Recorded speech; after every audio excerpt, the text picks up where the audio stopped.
Hello, good morning student. Online class में आपका स्वागत है।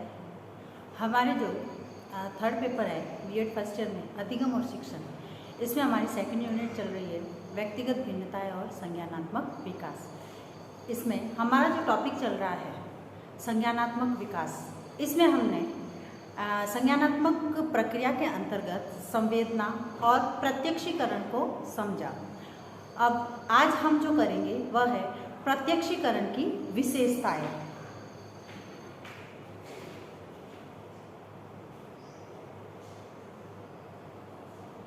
बीएड फर्स्ट ईयर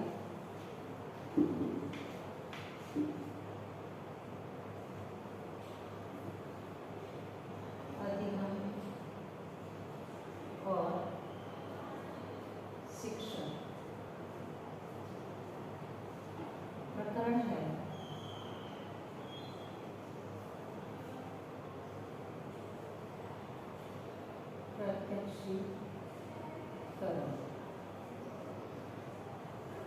प्रत्यक्षीकरण का अर्थ, परिभाषा, इसके बारे में हम अध्ययन कर चुके हैं।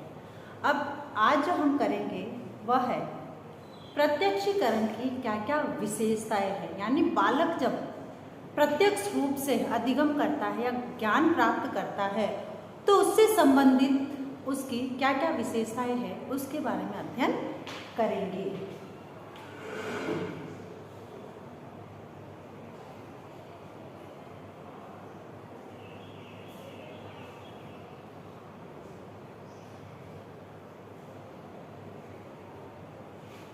सबसे पहले प्रत्यक्षीकरण की विशेषता के अंतर्गत सबसे पहली विशेषता है समायोजन।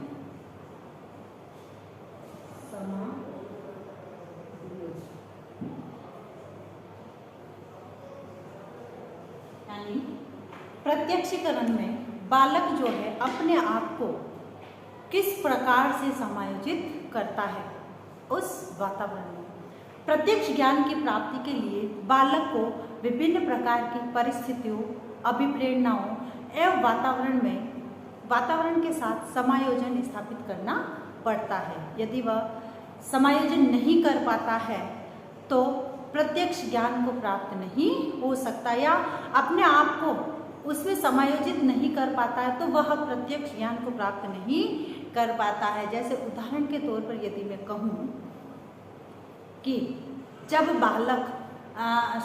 जब शेर अपने शिकार पर आक्रमण करता है तो आक्रमण करने से पहले शिकार की उन सारी गतिविधियों को ध्यान में रखता है, उनकी परिस्थितियों को ध्यान में रखता है, तथा जब परिस्थितियाँ उसके अनुकूल हो वह अपने आप को उसमें समायोजित कर पाता है और उसे ये लगता है कि अब शिकार पर आक्रमण करना चाहिए, तभी वह उस पर आक्रमण कर पाता है। तो यानी प्रत्यक्षीकरण की पहली विशेषता में जो है बालक को किसी भी वातावरण में अपने आप को समायोजित कर पाना आवश्यक है।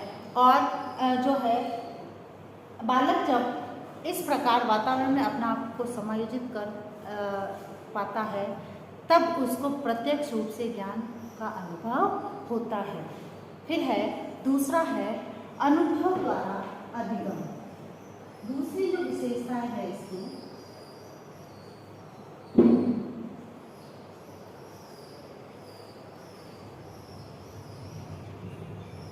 अनुभव द्वारा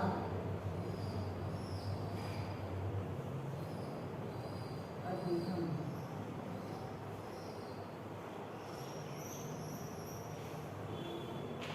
अब दूसरी जो विशेषता है अनुभव द्वारा अधिगम, यानी प्रत्यक्ष ज्ञान से बालक को अधिगम का अवसर प्राप्त होता है, क्योंकि बालक जब जैसा देखता है वैसा ही अधिगम करता है और सीखता है। जब हम किसी वस्तु के विषय में प्रत्यक्ष ज्ञान प्राप्त करना चाहते हैं तो उसमें जो ज्ञान प्राप्त होता है वह मानसिक संस्कार के रूप में मस्तिष्क में स्थान बना लेता है। मानसिक संस्कार की सहायता से अनेक नवीन वस्तुओं का प्रत्यक्ष ज्ञान प्राप्त होता है। अतः अनुभव से सीखने में प्रत्यक्ष प्रत्यक्ष ज्ञान सहायक होता है, क्योंकि जब बालक जब सीखता है तो वह अपने अनुभव द्वारा सीखता है। जैसे यदि बालक को पेन दे दिया जाए, पेन और एक मार्कर दे दिया जाए, तो वह उन दोनों में फर्क करेगा। कैसे करेगा? पहले पेन से लिखेगा या मार्कर से लिखेगा या किसी अन्य कलर का यदि हम पेन दे दें तो उसको चलाएगा, फिर वह अनुभव प्राप्त करेगा कि ये जो पेन चला रहा हूँ यह कॉपी पर चल रहा है, या दूसरा जो मार्कर हमने दिया है वह उसमें फ़र्क करेगा। कैसे करेगा? उसको भी चलाएगा, उसको देखेगा वह किस प्रकार से हम कॉपी पर उससे लिख पा रहे हैं या नहीं लिख पा रहे हैं। तो इस प्रकार से बार बार उस चीज़ को प्रयास करेगा और प्रयास करने पर उसको यह अनुभव प्राप्त होगा कि जो पेन जो दिया हुआ है वह कॉपी पे लिखा जाएगा उससे, और जो मार्कर है वो अन्य किसी वस्तु पर या बोर्ड पर लिखा जाता है। तो इस प्रकार से जो है बालक अपने अनुभव द्वारा अधिगम करता है। फिर तीसरा है एकता एवं तारतम्यता। एकता एवं तारतम्यता।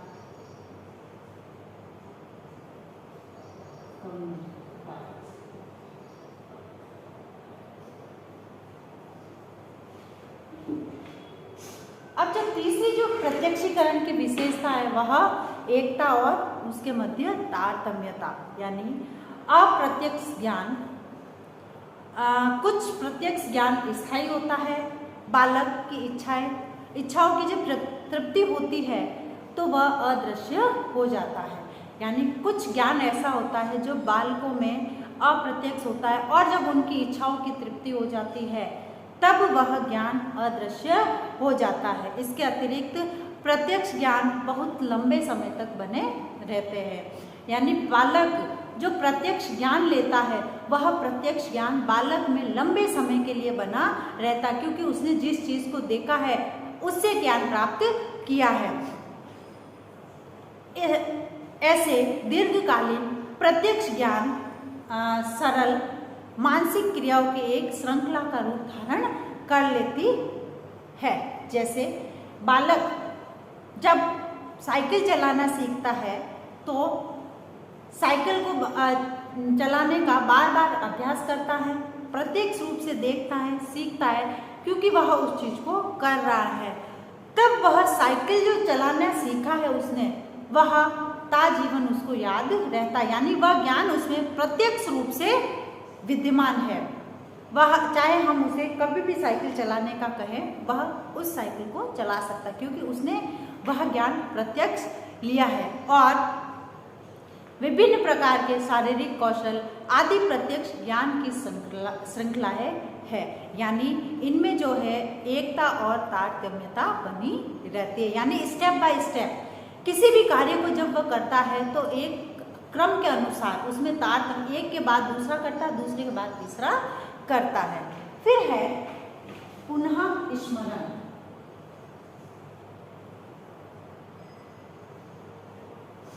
पुनः स्मरण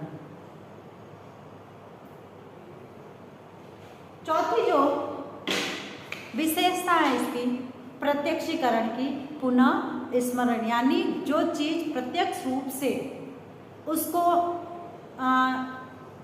जो वर्तमान में प्रत्यक्ष ज्ञान एवं साहचर्य में घनिष्ठ संबंध होता है। जब किसी वस्तु का प्रत्यक्ष ज्ञान प्राप्त होता है, हमें उस वस्तु के संबंधित अनेक बातें स्मरण आ जाती है। जैसे बालक जो है अपने पुनः ज्ञान के कारण ही कई चीज़ों में फर्क करना सीख जाता है। जैसे बॉल है, जब बालक छोटा होता है तो बॉल से खेलता है, एप्पल है, संतरा है, इनको देखता है तो पहले वह एक समान गिनता, क्योंकि बॉल भी गोल होती है, एप्पल भी गोल होता है, संतरा भी गोल होता है। तो इस प्रकार से उसको वो सारी चीज़ें एक समान लगती है। किंतु जब वह धीरे धीरे इन चीज़ों को समझने लगता है तो वह बॉल में फ़र्क करना सीख जाता है, एप्पल में फर्क करना सीख जाता है, क्योंकि उसको पता है कि बॉल से खेलते हैं, या ये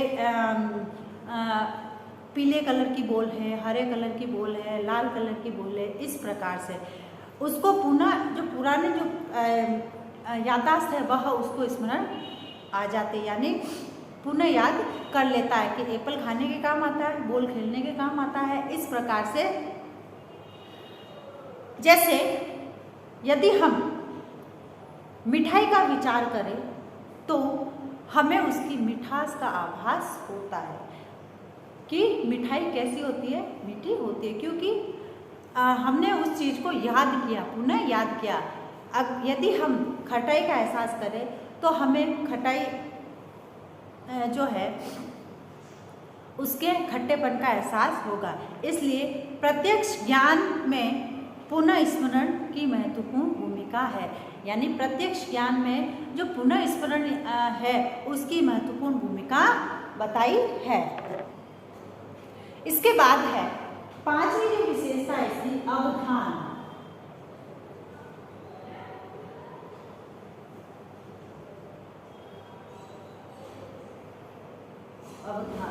अवधान यानी अटेंशन, किसी भी चीज के प्रति अटेंशन होना जरूरी है।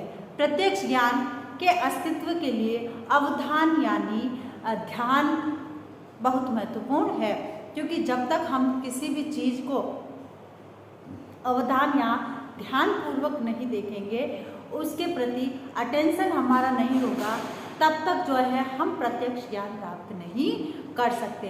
प्रत्यक्ष ज्ञान के लिए आवश्यक है कि बालक में ध्यान पूर्वक मानसिक स्फूर्ति हो।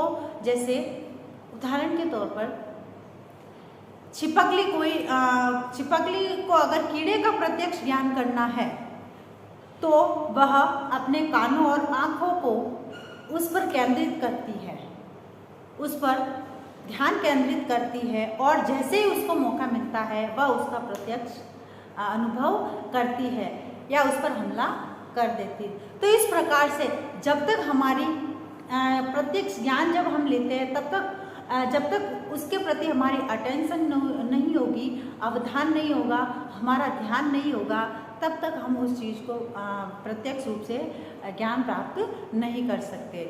ऐसे ही बालकों के साथ है, बालक जब किसी चीज़ को ध्यानपूर्वक देखते हैं, किसी चीज़ का ज्ञान प्राप्त करना चाहते हैं, तो उसमें ये ध्यानपूर्वक तथा अटेंशन से उस चीज़ को देखते हैं, और उनकी जो पुनः स्मरण वाली जो चीज़ है वह इसमें आ जाती है, क्योंकि उनको ये याद आता है अटेंशन के माध्यम से, ध्यान के माध्यम से कि ये चीज़ कौन सी है। उसके बाद है लास्ट है दृढ़ता एवं प्रयास। दृढ़ता एवं प्रयास।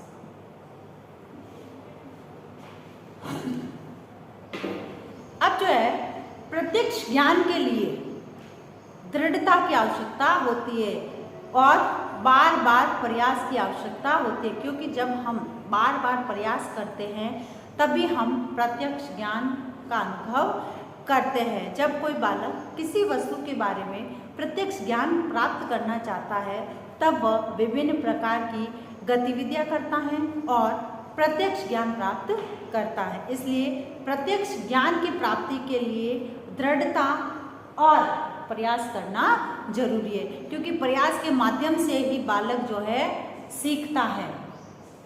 अब है ये तो थी इसकी विशेषताएं, अब है इसका महत्व। प्रत्यक्षीकरण का क्या महत्व है?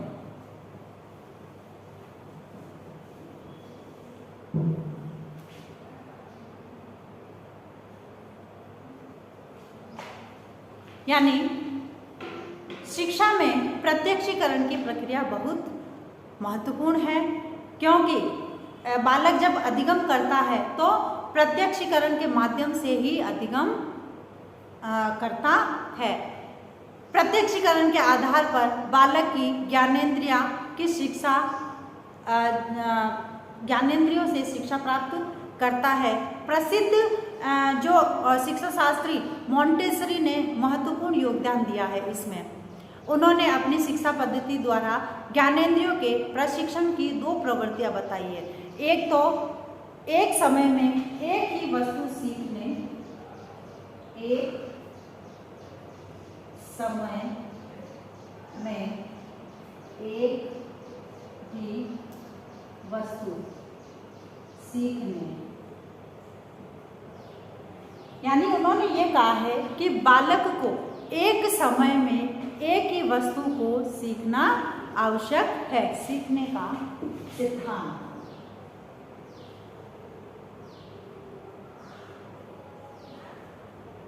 और दूसरा जो इन्होंने बताया है वह है क्रिया का सिद्धांत। बालक क्रिया द्वारा सीखते हैं, क्रिया का सिद्धांत।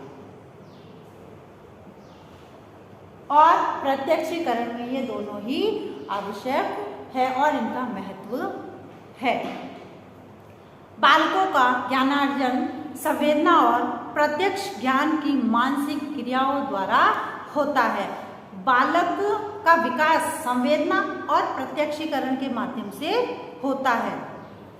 वह ज्ञानेंद्रियों के माध्यम से संवेदनाओं को अनुभव करता है, जैसे आँख, कान, जीभ, नाक, मुंह, त्वचा, इनसे वो अपनी संवेदनाओं का विकास करता है, प्रकट करता है और प्रत्यक्ष ज्ञान प्राप्त करता है। इन्हीं के माध्यम से वह प्रत्यक्ष ज्ञान प्राप्त करता है। अतः आवश्यक है कि बालक की ज्ञानेंद्रियों का स्वास्थ्य अच्छा हो और शिक्षक का यह कर्तव्य है कि वह बालकों की ज्ञानेंद्रियों को स्वस्थ बनाने की दिशा में प्रयास करे। उसे बालक की विभिन्न ज्ञानेंद्रियाँ जैसे आँख, कान, नाक, जीभ, त्वचा स्वस्थ बनाने का प्रयास करना चाहिए।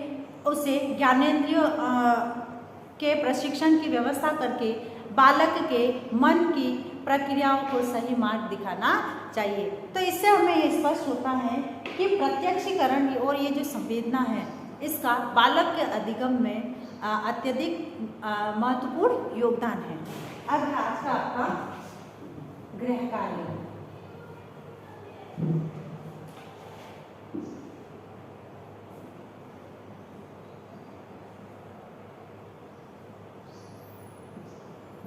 प्रत्यक्षीकरण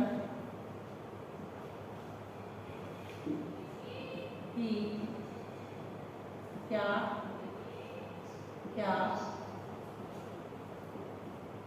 विशेषताएं हैं, स्पष्ट कीजिए।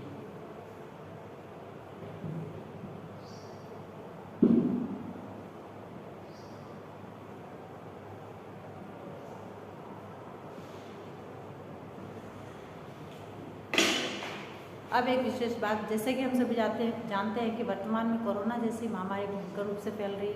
अतः इससे बचाव है तो हमें कुछ उपाय करने हैं। हाथों को सैनिटाइज करना, मुंह पर मास्क लगाना और सोशल डिस्टेंस का ध्यान रखना। 2 गज दूरी, मास्क जरूरी। स्वस्थ रहे, सुरक्षित रहे। Be stand, be strong. धन्यवाद।